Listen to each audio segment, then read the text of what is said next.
What's up, mainframers?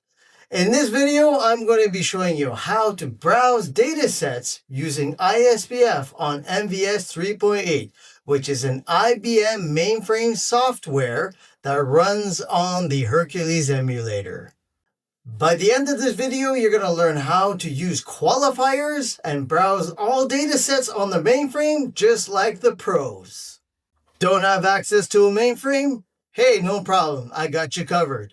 There's a link in the description down below where I show you step-by-step how to install the Hercules emulator with MVS 3.8 so you can install it right on your PC and you can follow along with me and start your mainframe journey today. Now we got the introductions out of the way, let's get started.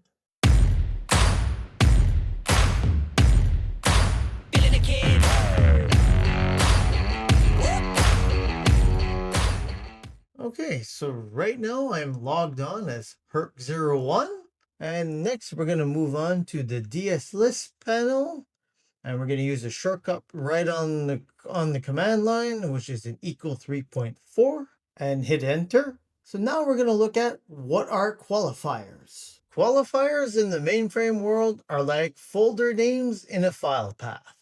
They help organize and locate datasets. Imagine this path on a PC, and in the mainframe world, it would look like this.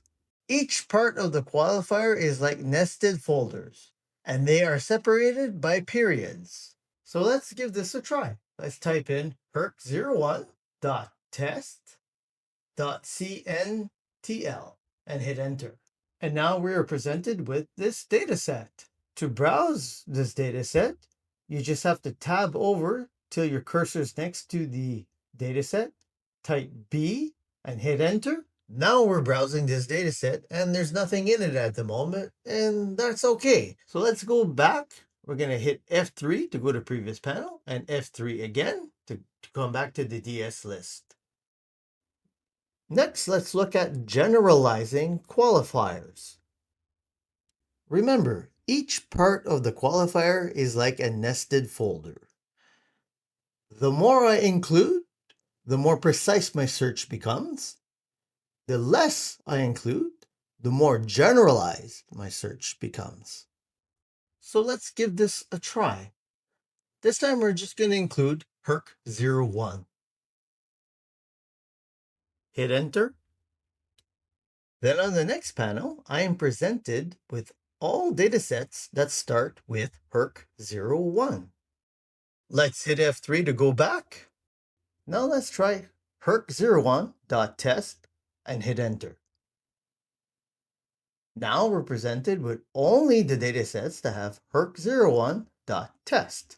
And if you want to browse these datasets, remember, just tab over to the element, press B and hit enter. Try a couple of times. Get used to it.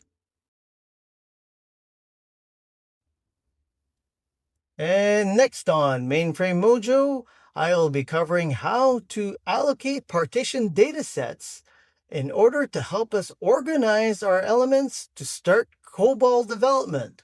So stay tuned for that tutorial. It's coming up soon. And that's it for this tutorial today. And if you like this content, I'd like to ask you to smash the like and subscribe button down below, where I will be posting more upcoming tutorials coming your way. Thank you very much for watching, and I will see you later.